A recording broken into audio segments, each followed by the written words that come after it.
आज हम लोग पढ़ेंगे सेल के बारे में कि सेल होता क्या है। Cell is the structural and functional unit of life. हमारी जो बॉडी का सबसे स्मॉलेस्ट एंड स्ट्रक्चरल यूनिट क्या होता है, स्ट्रक्चरल एंड फंक्शनल यूनिट क्या होता है, सेल। सेल इतना स्मॉल होता है कि उसको हम लोग नेक्ड आई से नहीं देख सकते हैं। उसको देखने के लिए हमें माइक्रोस्कोप का ज़रूरत पड़ता है। और सेल हमारी बॉडी का स्ट्रक्चर बनाती है एंड फंक्शन भी परफॉर्म करती है। Robert Hooke discover the cell in 1665। Robert Hooke जो हमारे साइंटिस्ट थे वो सेल का डिस्कवरी किए, और वो कब किए, 1665 में। Hook conclude that these where non living entities.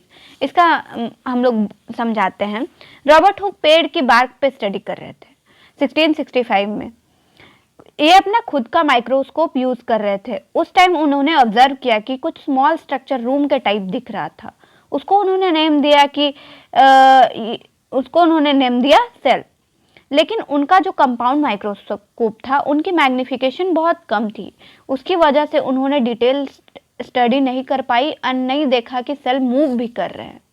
तो इसीलिए उन्होंने सेल को नॉन लिविंग थिंग बोल दिया। यही इनका डिमेरिट साबित हुआ।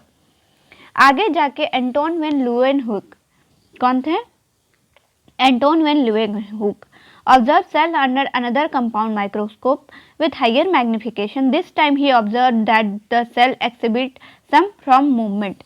ये जाके अपना अनदर माइक्रोस्कोप यूज़ किया इन्होंने। अब जो इनका मैग्निफिकेशन हाई था इनका माइक्रोस्कोप का, तो उन्होंने ऑब्जर्व किया कि सेल मूव यहाँ से वहाँ मूव कर रहे हैं। तो इन्होंने सेल को लिविंग बताया। तो तब तो हमारा सेल क्या होता है, लिविंग होता है। अब शेप ऑफ सेल क्या होते हैं, बहुत सारे सेल्स के अलग अलग शेप होते हैं। जैसे कि हमारा ब्लड सेल ऐसे दिखता है, वाइट ब्लड सेल ऐसा दिखता है, कॉलमनार एपिथेलियल सेल ये होता है, नर्व सेल हमारा लॉन्गेस्ट सेल होता है। और हम लोग का लार्जेस्ट सेल क्या होता है, ऑस्ट्रिच का एग, एंड माइकोप्लाज्मा सबसे स्मॉलेस्ट सेल होता है। एंड आगे हम लोग देखेंगे कि सेल मिलकर क्या क्या बनते हैं। बहुत, जैसे देखिए हमको पता है कि हमारा बॉडी का सबसे स्मॉलेस्ट यूनिट क्या है, सेल। तो बहुत सेल एक ब्रिक की तरह होता है, मतलब बहुत सारे ब्रिक्स मिलके एक वॉल बनाते हैं। उसी टाइप बहुत सारे सेल्स मिलके टिश्यू बनाते हैं। छोटा छोटा सेल्स मिलके टिश्यू बनाया, फिर बहुत सारे टिश्यू मिलके ऑर्गन बनाया, एंड बहुत सारे ऑर्गन्स मिलके यहाँ देखिए ऑर्गन सिस्टम फॉर्म कर रहा है। उसी टाइप यहाँ भी देखिए यही चीज़ बताया गया है कि बहुत सारे सेल मिलके टिश्यू बना, बहुत सारे टिश्यू मिलके ऑर्गन बना, एंड बहुत सारे ऑर्गन मिलके ऑर्गन सिस्टम बना, एंड बहुत सारे ऑर्गन सिस्टम मिलके हमारा पूरा बॉडी बन गया, ऑर्गेनिज्म बन गया। तो यही सब दिखाया गया है फिगर में। आगे हम लोग देखेंगे सेल थ्योरी। सेल थ्योरी दो साइंटिस्ट दिया था, Schleiden and Schwann. Developed by microbiologist Schleiden and Schwann about properties of cell. मतलब सेल का क्या क्या प्रॉपर्टीज होता है उसके बारे में उन्होंने बताया। All living things are made up cell and their products. मतलब सारे जो लिविंग थिंग्स है वो सेल के बने होते हैं। इन्होंने बोला कि सारे जो लिविंग थिंग्स होते हैं वो सेल के बने होते हैं, एंड देयर प्रोडक्ट्स, और उसके प्रोडक्ट्स के बने होते हैं। All cell arises from pre existing cell. मतलब जो हमारे न्यू सेल बनते हैं वो प्री एक्साइटिंग पुराने सेल्स के थ्रू ही हमारे न्यू सेल जनरेट होते हैं। A cell is the basic unit of life. हम लोगों ने पढ़ा वैसे ही ब्रिक्स वाला एग्जांपल कि बहुत सारे बेसिक यूनिट है, बहुत सारे ब्रिक्स मिलके एक वॉल जैसा डेवलप करती है। तो बहुत सारे सेल्स मिलके हमारा टिश्यू बनता है, बहुत सारे टिश्यू मिलके ऑर्गन बनता है। तो सेल हमारा क्या होता है, बेसिक यूनिट ऑफ लाइफ होता है, सबसे छोटा यूनिट ऑफ लाइफ। देन हम लोग देखेंगे कि ये तो पुराना थ्योरी था। Then modern version of cell theory में हम लोग क्या देखेंगे, मॉडर्न वर्जन सेल थ्योरी में बताया गया है जो हमारा activity of organism depend upon total activity of independent cell.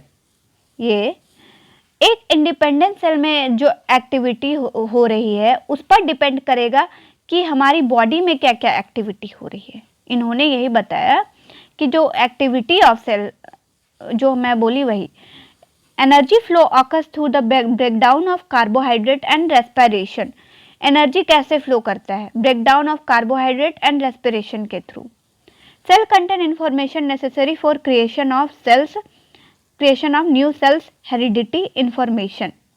मतलब जैसे हम लोग समझते हैं पेरेंट सेल जो होता है, पेरेंट सेल से जो इन्फॉर्मेशन पास होती है न्यू सेल के क्रिएशन के टाइम, मतलब एक सेल जब दूसरे सेल में डिवाइड होंगे तो उस सेल की इंफॉर्मेशन दूसरे सेल में पास होती है।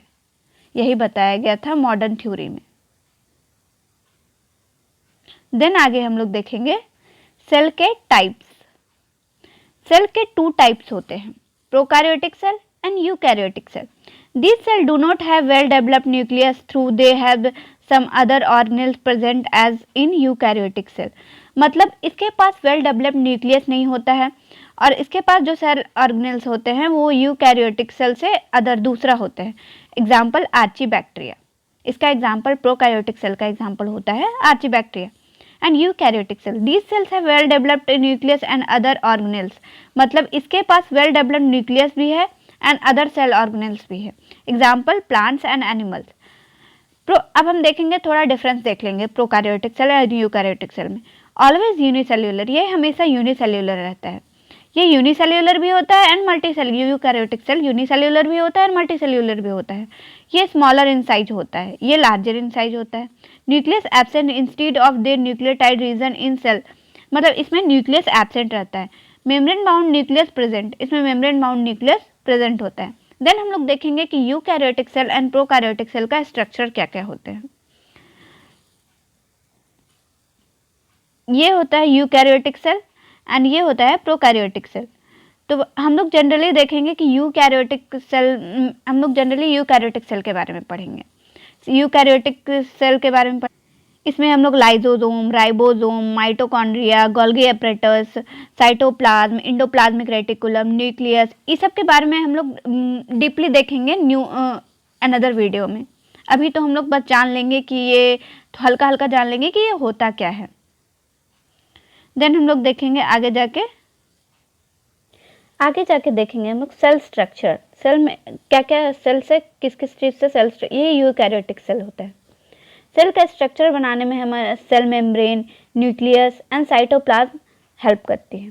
और सेल ऑर्गेनेल्स क्या क्या होता है, mitochondria, endoplasmic reticulum, Golgi apparatus, ribosome, lysosome. Cell membrane, जो सेल का आउटर कवरिंग होता है उसको हम लोग सेल मेम्ब्रेन बोलते हैं।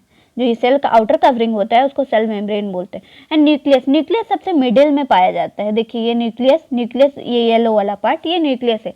ये जेनेटिक इन्फॉर्मेशन इसमें पाया जाता है।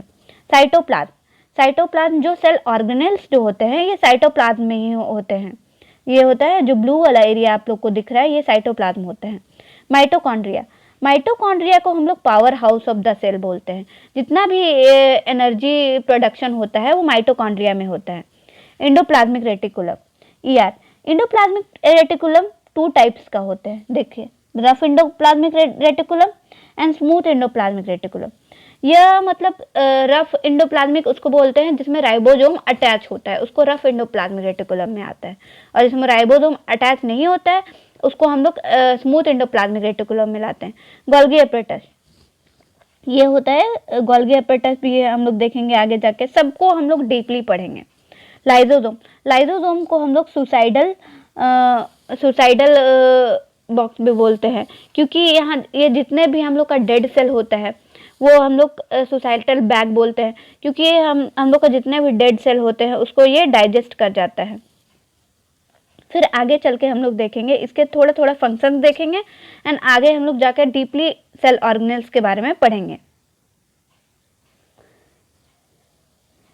न्यूक्लियस, न्यूक्लियस क्या फंक्शन परफॉर्म करता है? The nucleus store genetic information in chromatin form.